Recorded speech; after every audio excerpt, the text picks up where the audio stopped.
It's recording now. Cool. Thank you very much. We are live on Facebook in 33 Facebook pages and groups. This is episode 8 of the SHB Unfiltered Podcast and episode 1 of the SHB Unfettered Podcast, just for Christopher Jackson. I'm Ruben Pillai. I've got Christopher Jackson here, man like CJ. Hello. And Adesanya sneezing in the corner. Beshi. Hello, I'm all right. Still alive. Yeah, still alive. Stay away for 14 days, please. Thank you very much. Chris was just in the middle of telling us a story about how he misses his nephew on his birthday. Seeing as we're still in quarantine, self-isolation, lockdown London, but we're still running podcasts every day, streaming daily on Facebook. The only podcast where people who stutter streaming live and streaming every day. Can you beat that? You can't. Chris, over to you. Over to me. Yes, sir. You were asking me how my day's been today. Yeah, and you said it's been a bit of a sad one. It's been a difficult one. It's my nephew Luke's first birthday today. He's actually my godson as well. Shout out to Luke. And yep, shout out to Luke. Happy birthday, Luke. He's 1 year old. We had to have a birthday party for him on that new app House Party that everyone's using. Mate, House Party is wicked. You know what? Mate. It's so much. House Party dangerous, but so much fun, man. It worked a treat today. So we had 2 mobile phones going, so we had a chance to have 8 people joining on each screen, so 16 different phones, and there was multiple people in each phone from all different households, and everyone got a chance to sing him happy birthday, and they had a cake for him. So it was cool. It was the best of a bad situation, but yeah, it was good. So happy birthday to Luke, and that was the highlight of my day. Bro, that's wicked. Because it's just crazy how like this virus has appeared now and forced us into these mad situations that, to be honest, 10 years ago, did we have the tech to pull this off in the household? I don't think so. I had a Sony Ericsson. It was like P10 or something. So I think 10 years ago, I had a BlackBerry, maybe. BlackBerry BB pin was about as good as we got. Pretty much, man. I read an article the other day about a couple who did their wedding through Skype because the thing got cancelled. Yeah. I can see the disgust in your face. No way. Yeah, but sometimes you gotta do what you gotta do, right? Yeah, talking about weddings and the whole married thing, how's married life been treating you in quarantine?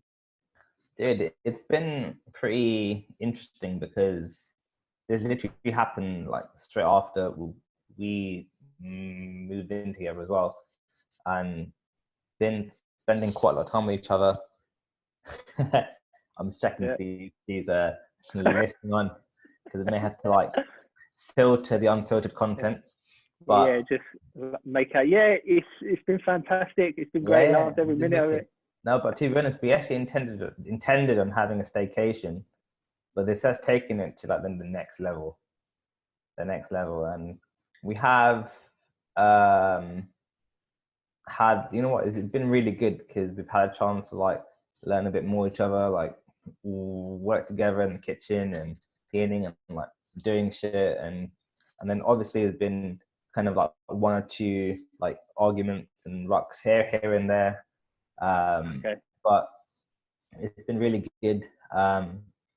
We started watching Power. I think I told you. So on season 3. I can't believe how late you are with that, man. Nah, I didn't. This is perfect, man. This is perfect because you know what? I thought it'd be a good chance to like do something together after like the wedding and everything. And Power is wicked. Oh yeah. Who's your favorite character? I like Ghost, but Tommy just makes me laugh, man. Tommy is amazing, man. I love Tommy so much. Yeah. He just cracks me up. I mean, Kanan's pretty good. Kanan's pretty good. He just doesn't care. He just wants to kill everyone. He annoys me because he just kills people too early. He just ruins the plot.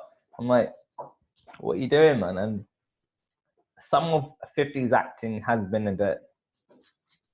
A little bit suspect. Yeah, if you watch it, he's pretty much only got about 3 or 4 facial expressions that he uses. Maybe his repertoire's not that great at the moment. He's working on it. And the one you always see is just that dopey smile with the teeth out. Because there'll be a fight scene, then he'll shoot someone, he'll kill him, then he'll do this.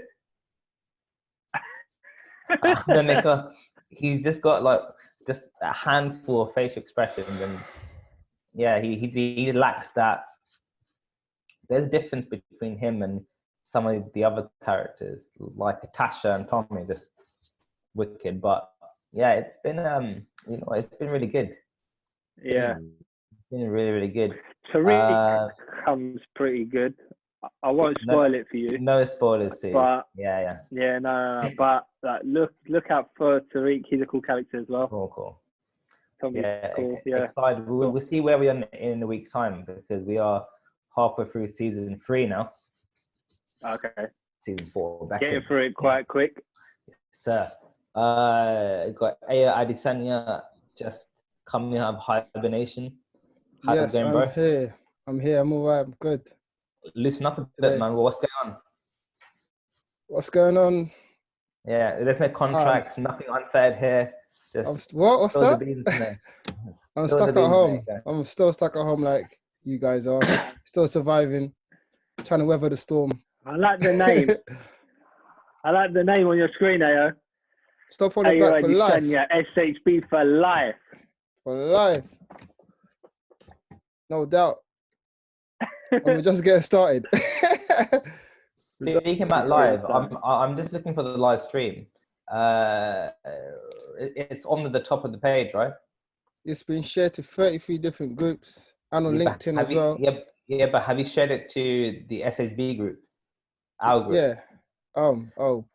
Let me share that right. Yeah, I have. Of course I have. Of course I have. Yeah, I have. Do you mind popping a link here so I can take a look on the chat? Yeah, then we can get stuck in, because I've got the first talking point of the evening. Oh, by the way, guys, I put on my Saturday night shirt, as you can see. Yeah, leaving for the weekend. Kind of, but I feel like it's wasted a bit inside the house. Fight is wicked. You know what? It's so much. House play is dangerous, but so much fun.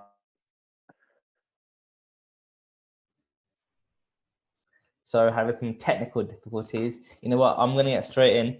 CJ. Yeah, let's get into it. This is the one, man. Yeah. Do you think that people who stutter are perfectionists? And by perfectionists, I mean they expect or they aspire to perfection in their speech, and that kind of develops a personality for perfectionism. Well, have a think about that one. No, it's a good question. I already know what I think. It's a great question. I believe that because of our stutters, we become very conscious of everything. We're fully aware of ourselves all the time. And we're always judging ourselves because we expect others to be judging us every time we open our mouths. So when it comes to our speech, I believe we're very aware of it, and we do strive for perfection. And because of that, it can filter out into other areas of our lives. I know that growing up, and even to some degree, even now, I am a perfectionist. I like everything to be perfect. In previous business ventures that I've done, maybe I was guilty of launching too late because I was trying to perfect everything. So I do believe that because of that trait, we do become, or we have a tendency to seek perfection in all areas of our life. It starts with speech, and then I feel like it does trickle out into other areas. Ayo, what do you think about that? That talking point, and do you agree or disagree?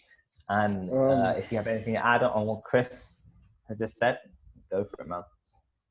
Well, for me, no. In my personal experience, no. Well, I almost became a perfectionist because I was taught to by a program. But before that, I was trying to survive, man.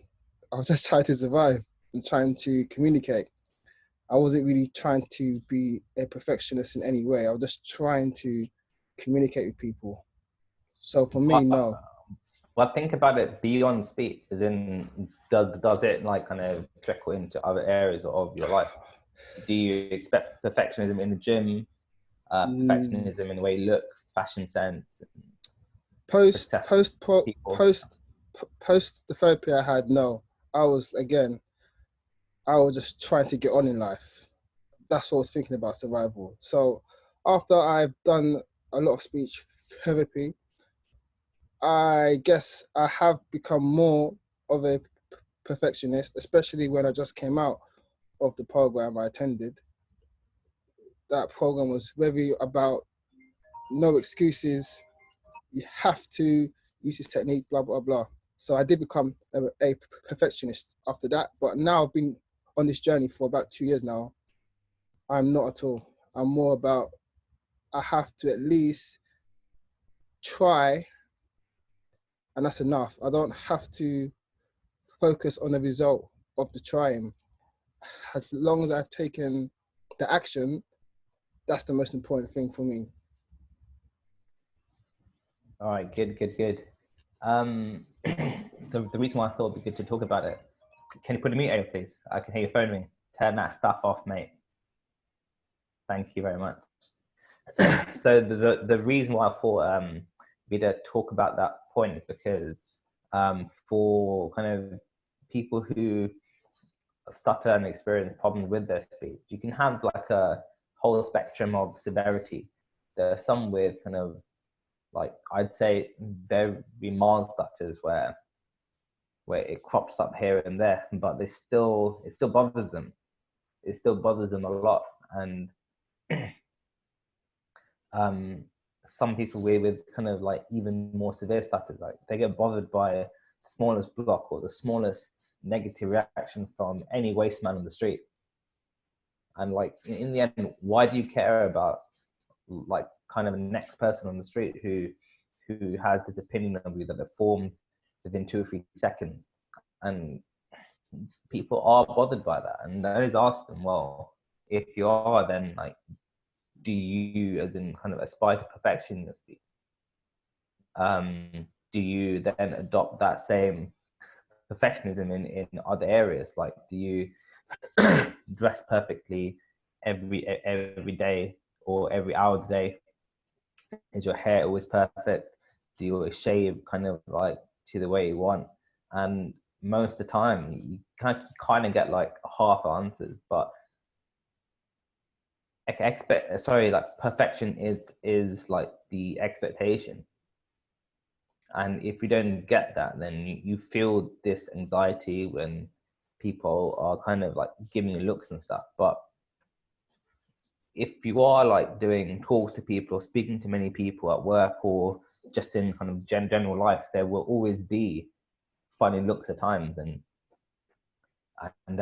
I always think about some of these quotes about, if you aren't causing a stir, or I wouldn't say causing controversy, but like triggering people to think and second guess you, then you aren't really making an impact in kind of the world around you. So that's why I thought I would kick off with that kind of topic. Now having heard me say that kind of stuff, has that made you think a bit differently about the answers that you just gave? Me, no, because what you were describing is the traits that I had. I can give you another example. Growing up, I seek perfection in the way that I looked and what I wore, and I always went for a haircut at the same time. I always had like a 2-week gap between all my haircuts because I wanted it to be perfect, and I always made sure I had the latest designer brands on. I really wanted a nice car, but what were the real reasons behind really wanting a nice car? Was it for me, or was it because I wanted to gain people's respect through other avenues rather than me and my personality allowing me to gain that respect? Perhaps I didn't believe in myself, and I didn't believe that me just being me was good enough to get everyone's respect, because I was conscious of my speech and I was always worried about it, and I felt like I was going to get judgment.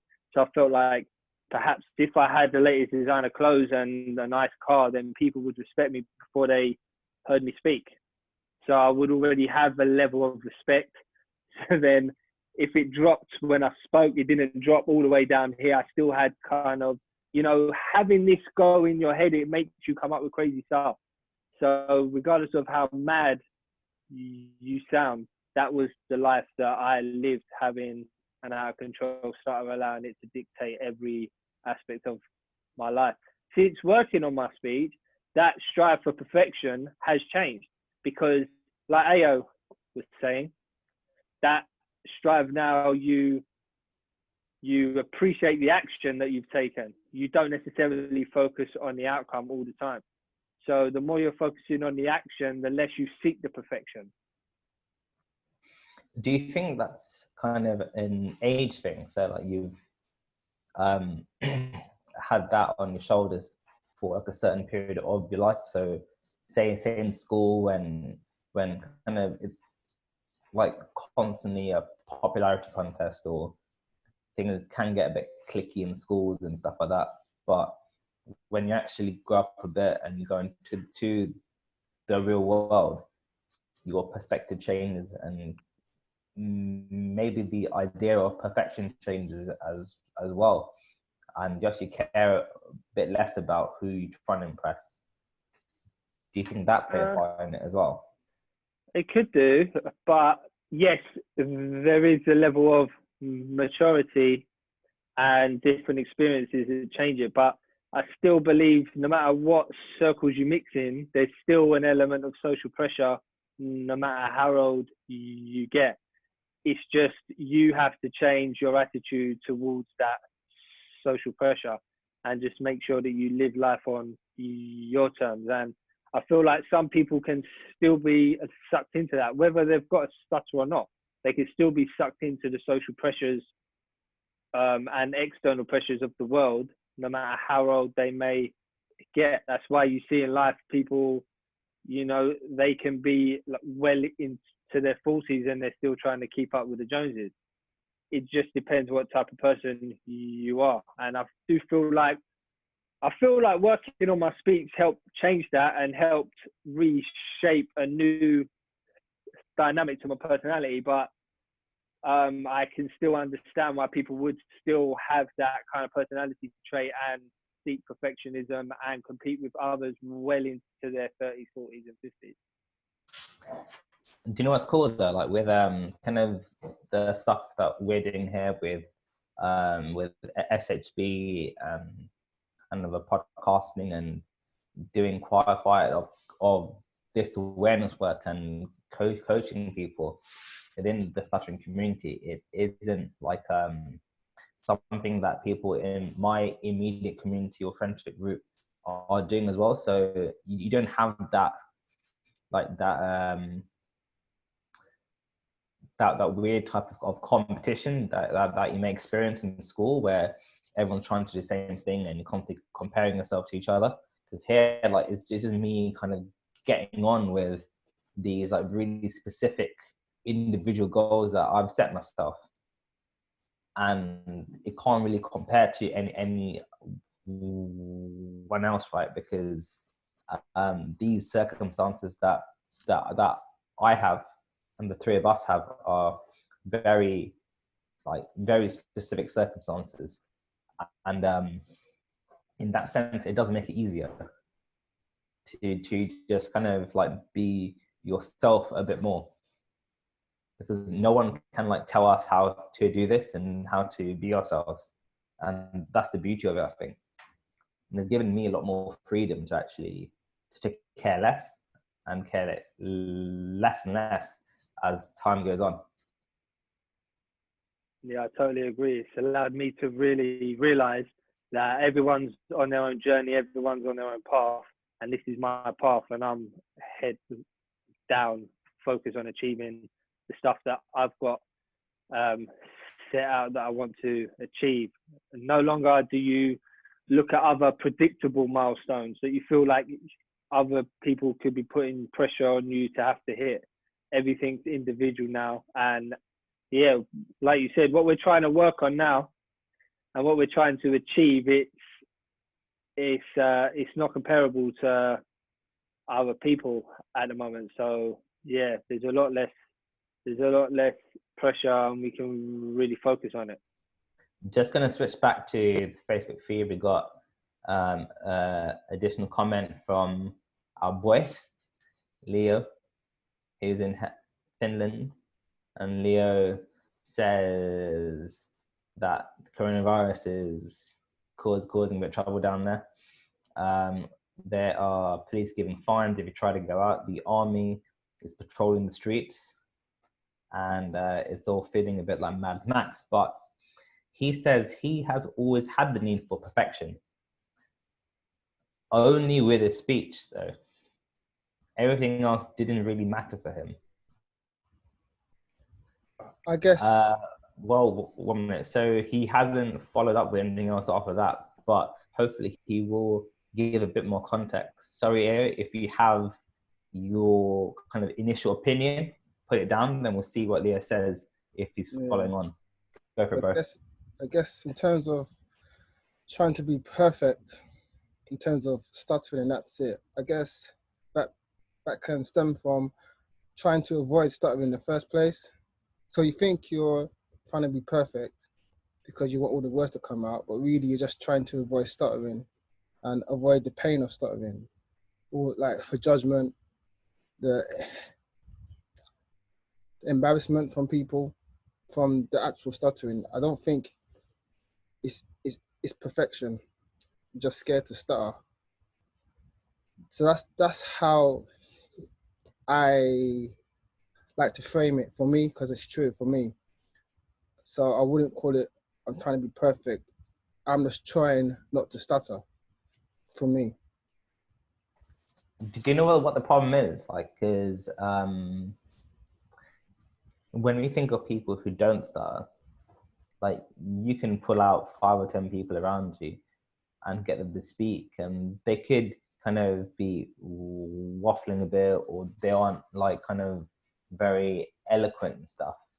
But whenever you kind of ask someone who stutters, or like give an example of a good speaker and stuff, they come out with the usual like Barack Obama, or like kind of just these next bears who are like the top 2% of like speakers in the world, and look at them and think like, all right, that's fair enough, but like literally everyone you're gonna encounter like in your daily life, they aren't gonna sound like that, and they're far from perfect.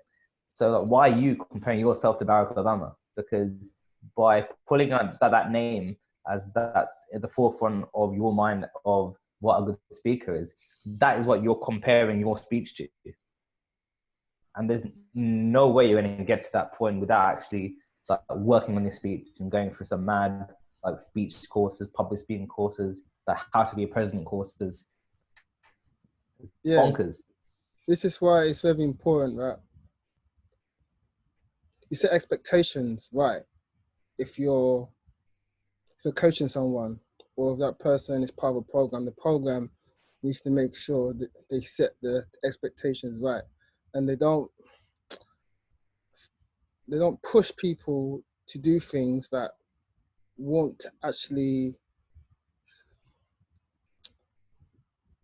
want to help them in their day-to-day lives. Like me, like not me, say Have if good I'm, examples first of all, yeah, a as good in like example of is like things that people can say it's that like, aren't going to be useful. it's like you're on a flight and you feel the need because you've been told to in the program to express yourself and show people you're working on your speech and you're a new person, that you should ask the flight attendants to give you the chance to make an announcement and say, hey, I have a stutter and I've achieved this and this. Okay, that's cool. It's amazing, but that's not going to help you in a one-on-one conversation with a friend or your boss. That's not really going to help you. It's just something to make you feel good in the moment because you're working on your speech and you're special because you're working on your speech.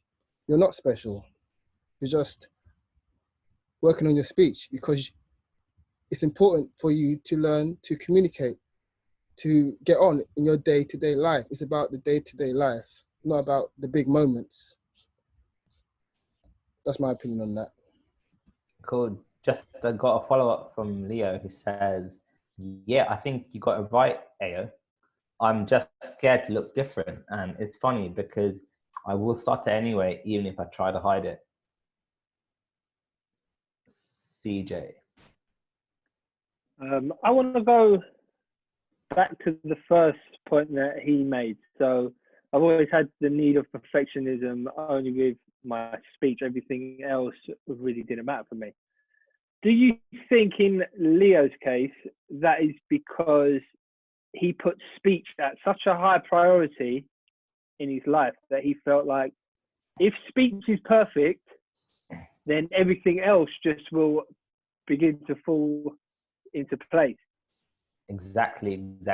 Which is why I've actually picked this topic, because it's something that that I've kind of experienced with like the vast majority of people I've come across who stutter. There seems to be this overemphasis on speech, and I'm like, without being offensive, dude, you need to go to the gym. Yeah. And in some cases, like, this might be rude, but dude, you need to have a shower. As in, like, kind of like their like priorities aren't kind of like spread evenly, if that makes sense. And they think like the bane of their problems, that the reason for why things aren't working is purely stuttering. But in some cases, you literally scratching the surface with your speech, and there's a whole host of different things that you need to resolve. I can relate to that though. So go on. Be polite. No, I was going to say that. No, I was going to say I can relate to that. When my speech was at its worst, I continuously used to tell myself, man, if I didn't have a stutter, I'd have no problems in my life at all. Everything would be plain sailing. It would be perfect. I'd be smashing life. Then when I did get good speech, I realized, okay, I've got to work on this. I've got to start doing that. No excuses now, bro. No excuses. Things get real. Yeah, but I realized that did help a lot. It helped massively, but there's still other things that I had to work on, and there's still a lot of other areas that you've got to put a lot of effort in. And that's also probably the reason why, like, kind of some of these are like really like quick, impactful, short-term programs don't hold weight as the months go by and the years go by, because like 3 or 4 days, it isn't enough time to build the habits you need to sustain the behaviors to keep up that kind of like keep your speech in check, because you have to really make changes to the way you do things, the way you think about yourself, and the way you act, because as soon as you go back to like your world, your school, your university, place of work, you literally slip back into your usual habits, and that will take your speech back to its default. Yeah, Alexander. that's the same for me. Like before I started this speech journey, I used to think if I was fluent, I'd be the king of the world. I'd be a millionaire. I'd be doing this, doing that. I love all these girls, all this money. Yes. Like, Yes, man. like I'd be a different person completely. But that was a lie, and it wasn't true, because I did have really strong speech for a long time. Now it's all right, but my speech was a lot stronger, I would say, a year ago. And I felt like I was unstoppable and I could do literally anything. But what I found was my life was the same. I didn't really change a lot. I changed a few things, but I didn't really change a lot of things. I was still lazy in some ways. I was still weren't taking action in some ways. The speech wasn't a catalyst for that. But what has made me grow and evolve into a more efficient, stronger person who takes more action now is just the fact I've been on this journey and met people like you, Chris, and I've learned from you guys and I've done things. That's what has changed me over time.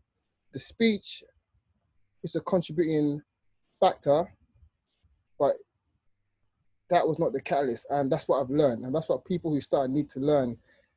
It's not about the good speech. Good speech helps, but it's more about how you feel about yourself, your aspirations in life. That's what's going to drive you more than having great speech, in my opinion. That's beautiful, yeah. Beautiful, mate. We can tell it's your opinion, but it is a very, very valuable opinion. I will move on slightly to a similar topic, but slightly different. So, do you think that maybe overthinking your speech, overthinking, stuttering, and being obsessive over it can actually be damaging if you neglect other things? It ruins your life.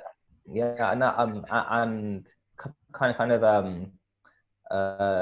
before I hand over to kind of the two of you to voice your opinion, I've got like a really, really short story of how. So this was a few months ago where I reached out to someone. So like I've stopped doing this now because my time is precious. But like I reached out to someone, just casually asking. So they were from the stuttering community within one of the forums that we hold. Just casually asked them, like kind of like how they were doing. Like I knew that they were studying or they graduated, and whether they were doing kind of the job they intended to do, etc. Pardon me.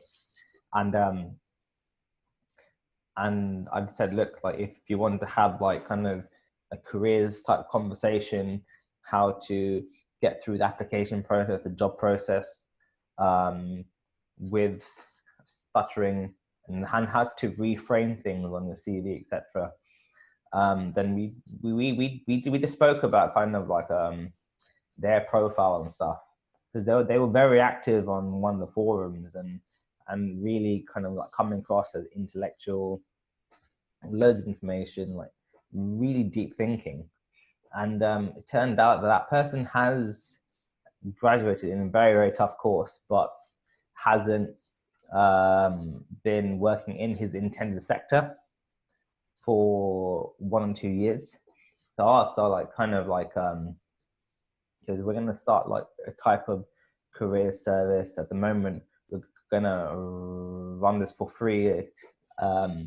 Like we can sit down, go through applications. I can prep you on interviews, and they literally declined it. But they were more interested in kind of understanding like deep things about stuttering and talking about the kind of like theories and all that kind of stuff, but at the same time they weren't working in their intended sector, doing basic jobs and night shifts for hours and hours and hours, after spending years getting like a master's degree in something. And it was quite sad because I literally offered to help him for free to get him into a job where he'd be earning a lot more money, feeling better about himself, doing what he's studied for, and also like using kind of that to enhance his speech and therefore give him a bit more hope that he can take forward and help other people eventually if he chose to. I thought that was an example of someone who they could spend like the next few years talking about stuttering but taking zero action. I just wanted to ask, like, can overthinking and overworking it like be detrimental?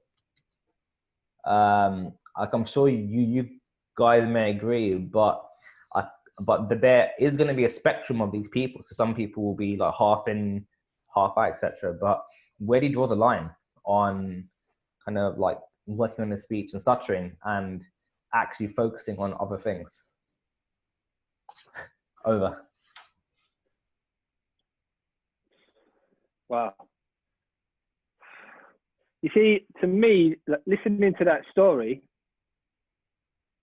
it's very difficult for me to not think that perhaps he was maybe using the university degree and a course as an avoidance strategy, because he really wanted to do it. He really wanted to get involved in that, but his speech wasn't allowing him to, and he was allowing his speech to dictate to him whether or not he was able to go for them jobs or not. Perhaps I feel like a lot of these stuttering communities are full of a lot of people that they want all this information. They want every book under the sun. They want every motivational quote that they can find, but they just want to overload themselves with information. They're not interested in actually taking action to find out, okay, this is someone who is smashing life, that had a stutter. Let me talk to him and find out step by step, what did you actually do to get where you are? I want to replicate your steps. I want to follow the same footpath that you set. I don't feel like there's enough of them people. And most importantly as well, it was me who reached out to him, and I was the mug offering it for free as well. And yeah, see, this is the most frustrating part of it. And like, yeah, like kind of in the past, like I've actually helped people get into the jobs they want and get into medical schools, etc. Coach them before their interviews and went through kind of key questions, etc. and how to frame stuttering. And I explained to him the experiences I had, but do you think like they were too afraid to actually test their own theories and test their own kind of things they have learned? Because I can't think of anything else, to be honest. These guys, they are too afraid. Go on, Chris. No, it's all right, Chris. You can speak. I was just going to say, I'll make it quick, but I feel like these guys that are too scared to test themselves is because they know that they haven't been putting in the work. They know they haven't prepared for it. So the thought of executing it it's true though. Like when you know you've put in the work, you're not afraid of the outcome, because you know I've done everything I can possibly do. I know I've tried, I've given it my all.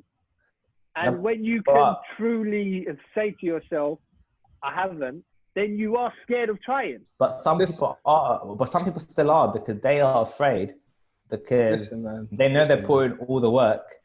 And if it doesn't work, then they're like, well, it's impossible now. I can't do it. And some people are even more afraid of that. These guys, true, right? These people. All right. They're go. 3, 2, 1, go. These guys are all the same. These are the people who read all day, don't do nothing. Stuttering or fluent. There are people who are fluent who do the exact same thing. Go uni, do all these courses, masters, PhDs, come out, not doing nothing with it. They're doing normal jobs. So it's not a stuttering thing. That's that guy's damn personality. He's just not someone who wants to take risk, or someone who's someone who's not, he's afraid of failure. He's just someone who's afraid of failure. I agree with you. Most people are afraid of failure. A quick question. Is it the stutter that has shaped that personality trait? Maybe.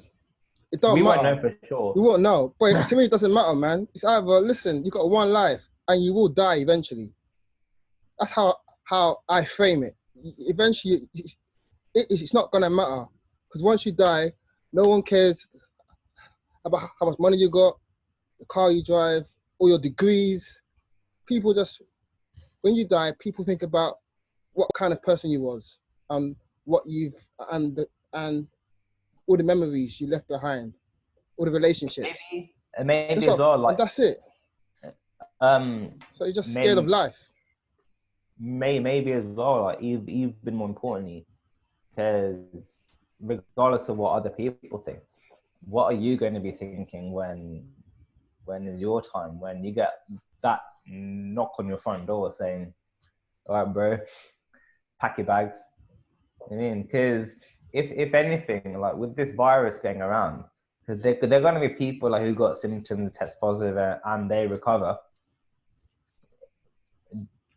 They're going to have their wake-up calls, right? But it should not take something as mad as this to like make you realize, hang on a minute, I've got to like change. And if there has to be some kind of pandemic around you that forces you to like change the way you think about yourself and how you want to live the rest of your life, then that's the first problem, because like you can't rely on a pandemic to come by like every few months to give you a kick up the backside. Well, or someone to pass away every 6 months to give you a kick up the backside, because it's the system that we live in. It's designed to make you feel comfortable. It's designed to make you feel like the route is go to school, go to university, get a degree, get a job, buy a house, have kids. That's the system. So that's normal. That's acceptable. So they feel like they're just doing what most people are doing, which is true. Just cruising through life, not taking any risks. But the point I was trying to make is it isn't like bad to do that, or we aren't cussing anyone who does that. But if someone has got a master's degree in like a really specific area and is now working in kind of place where like he didn't even need to get a degree in, and it's the basic job that like that should in theory be a stepping stone or something he could do while he gets to the place that he wanted, but he's not doing it. But he's spending the majority of his time investigating theories around stuff and actually without taking action to improve. Well. They're afraid of failure, man. It depends what his original intention was. Like, I know for a fact I went to uni for pure avoidance because I didn't want to get a job. So I just wanted to buy myself time. So I went to uni, a 4-year sandwich course. Yes, for 4 years, I haven't got to worry about getting a job. So yes, you went in and you tried to help him at a crucial time where you thought, right, he's done all this work, but maybe his original intention could have been the same. So now just because he's there, his intention hasn't really changed and he's just trying to continue to avoid it. 1 second. I don't know the guy personally. For me, Chris, I've got the exact same experience. I went to university just for avoidance. I had no idea of who I was. So I just asked my dad for advice. He said, go do banking, go Loughborough. I did that. Yeah. And my life was crap for a long time after that. So, but I do think a lot of people who are fluent as well, or who start, we go to uni because we don't know who we are, or pressure from our parents. So you got to ask this guy, is this the field that you really want to do? Because maybe it's not, and maybe he's just lost now, and he needs support in different ways. You know what I mean? But I just told him, look, man, if you're working 12 hours on the night shift, where instead I could kind of like coach you through an interview process to get you into a job in the daytime in a sector where he specifically studied for 4 or 5 years or whatever, then and then he throws it back in my face. Then I mean, because it's all good blaming stuttering for your problems, but if someone comes to you with an answer and then you throw that out of the way as well, like this reminds me of this story of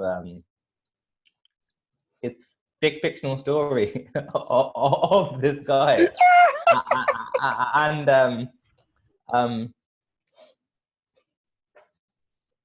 so we're having some technical difficulties, but so there's like a story of this guy, right? And and I'm in a fit right now. I'm literally trying to hold it down, compose myself. But yeah, so there's like there's a story about this guy. So he's in his house and there's floods everywhere. So his whole town is below sea level now, yeah. and he's about to die, right? So he starts praying to God. He prays to God, and he prays for help to save him, etc. Then, while he's praying, a speedboat comes, and the speedboat comes with a sailor, and the sailor says, "Oh, like, come, like, I can take you to land." And the guy's like, "No, it's fine. I'm praying to God. I'll be saved soon by God. Don't worry." The guy's like, "No, just come, man. You're gonna die." So I know, and he's really adamant. So the speedboat goes away. A few minutes later, a helicopter comes. Pilot says, "Hey, I'll come to save you. Jump in." They're like, "No, leave it. I'm going to get saved by God," etc., etc. Same conversation as the last guy with the sailor. The helicopter guy pleads with him. The pilot pleads and says, "Look, just come. I can take you. You're going to die in a few minutes." The guy says no. So the helicopter has to fly away to save the next person. Because if someone doesn't want your help, just go to the next person. Eventually, the guy drowns and dies, right? So then he dies. He gets to heaven, and then he reaches God. So he goes, "God, I prayed to you, but you didn't come to help me." God is like, "I sent you the speedboat, I sent you the helicopter, and you didn't take it. What else do you want me to do?" And the moral of the story is, sometimes you will be like seeking an answer, seeking some kind of a solution for your stuttering. And it may come along, but it might not come along in the form that you intended it to in your mind. You're maybe seeking that better job or that better life and that better speech to get you past that point. And it may come to you in different forms. So it's important to keep an open mind. And it's not going to come straight away, but that next thing could be a stepping stone to reach that point. Yeah. And that's why, like, I was disappointed because that's one example, but there's so many others that like that I've spoken to, and some have just said no, or and it's like, I'm telling here, it isn't just me just kind of like saying I can help you, I can say, I'm just mentioning and say, "Oh, I've done this before. If you want any help, I'll do it. Like let's get some time on blah blah blah. You got my contact details."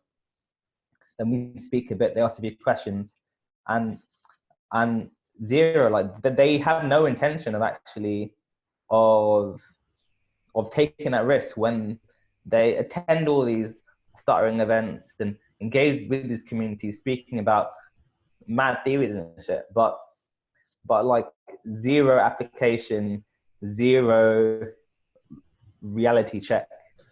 The thing is, Ruben, you say they attend these events or all these events that are about stuttering, but the people they are talking to are just like them. They're just like them. There's no role models, man. There's no role models in this game. They're all the same. All of them are holding back. They're holding backers. They're holding backers, man. They're holding back what? Professional holder backers. No, but you know, it's not. No. I see your point where kind of the people that you think of and the people kind of at the top of these communities, they aren't like the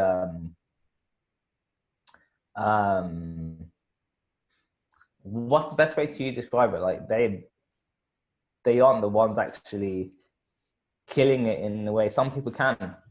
And you've got the ability. You've got the ability, but you need to like release and just attack life, because if you don't, like, look at this virus, man. Like, people are crying about their next paycheck, this and that. People got problems, but like, and we've got our challenges as well. But because of the position we have built ourselves into, we're able to actually cope through this process, cope through this crisis. Yeah. Motivation is the key word here, I think. Without a doubt. Without a doubt. What's that? Motivation is the key word here. And I think when you have people that are motivated and someone who's not motivated wants to come into the circle, and the motivated people are willing to accept them into the circle, they will work out very quickly that this person's all talk and they're not really motivated. And I think that's why you find people kind of sector off into their own little crews, because they are motivated and they want to continue to surround themselves by other motivated people to keep themselves motivated. And motivated people won't allow other people to drag them back. And I mean, I just want to ask you guys something. Have you ever had someone call you for coaching? They want help, but because they've overloaded themselves with all this information, all these books that they've read, they call you, but they're trying to put you through a coaching call. And you're like, what is going on here? Like, do you want the help, or are you telling me how you want to be helped? Have you ever had that experience? Not me, no. Not properly, but I do. That sounds bad. No. I'm trying to think back, because that there have been people who haven't called me directly, but they've done it through chat. And okay, yeah. And like that's fair enough, but if there's one thing that like that I get from people who have read loads of books on these topics, or self-help books, or whatever, if people read like 1 or 2 books, then automatically they think they're some kind of a life coach, and every conversation with them is about them trying to fix you. And I'm like, whoa, I just thought like this was just a chat, just about general stuff. You're from the Stuttering Community Forum. Let's just have a chat, just like kind of like, what do you do? Whereabouts you're from? Like, how old are you? What are your hobbies and stuff? And the majority of the time, like they just go straight into like this kind of like, oh, like this is the right way. These techniques are good. This and that, and then I'm just telling them, "Wait, stop. First of all, like, who are you and stuff? Like, tell me a bit about yourself, and then I'll say me as well. And then first find out about that person, like, what kind of things are they doing? what's working for them, what successes they're having, what challenges they're having, then work out like where kind of like your advice or your information can help them. But more often than not, there's so many people out there who they're like kind of the stuttering keyboard warriors. They're really good like at typing like mad stuff, but they have no proof of concept. They have never applied it themselves. They can't apply it themselves. Yeah. They never tested it. And they themselves, one of those people is that person I'm talking about. Yeah. I want to go back to role models quickly, Ruben, because you're right about what you're saying. But I think a lot of it, I think Chris said that bit, but go on. Yeah, it's like black people, for a long time, there's no black people in the media. So we thought as a people, that's not for us. We can't be on TV, we can't be famous, we can't be rich, because we didn't see ourselves there at that high level. And I think it's the same people Stutter. People Stutter don't see people who Stutter who are killing it in real life. They don't see it. It's not there. So they don't believe in themselves to do it. They don't believe in themselves. Just to articulate that again, if you don't have a reference point, it's hard for you to see yourself actually kind of like reaching that point, you mean? You can't see someone who looks a bit like you or from a similar background to you. It's hard for you to actually see yourself achieving that. Exactly. And this is why you get a lot of likes, a lot of comments on your speaking stuff, because for a lot of people who stutter, it's like, wow, this Ruben, he's in Toastmasters, he's gone really far up. He's got all these awards. He's making waves in that field. Killing it, bro. Yeah, so you know what I'm saying? So that will give a lot of people who start hope and self-belief. But like, if you weren't there, people will be holding back all day long, mate. People will be, you know, it's tough. We need people like me, you, and Chris to keep on with the work we're doing, to inspire people, to let them know that it's possible. That's the mission of Stop Holding Back, right? Definitely. And if anything, like kind of like beyond doing it for people as well, to like help them and prove to them, the important thing is for you guys to also enjoy the process and enjoy what you're doing, because in the end, like this will, I've always told myself like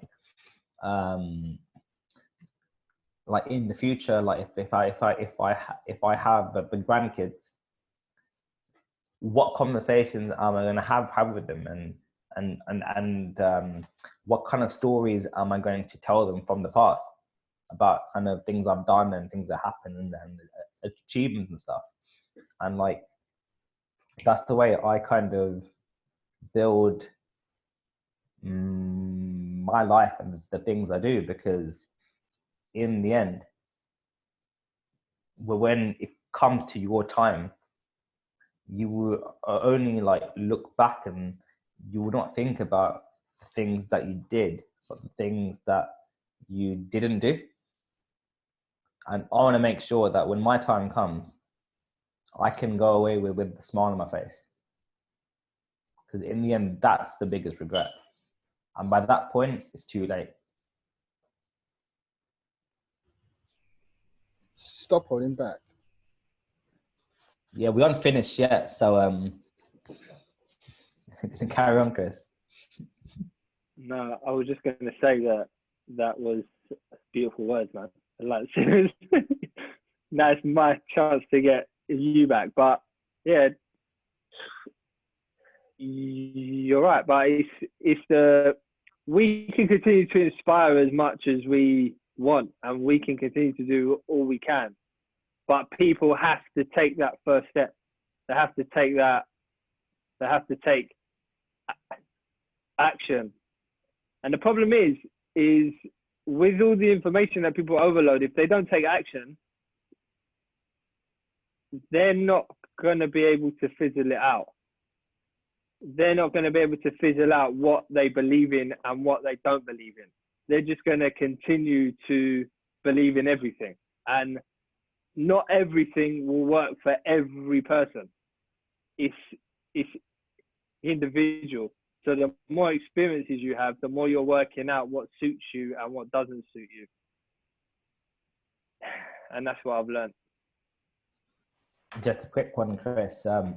Thank you for your kind words about my small segment there. I reassure the two of you that the contents of this podcast are not unfettered and they are available for use. So stop holding back. I did not hold the rights, and offer my to the community. Chris, is your hand all right? I can see it flickering. No, my hand's perfectly fine. It's all good balance.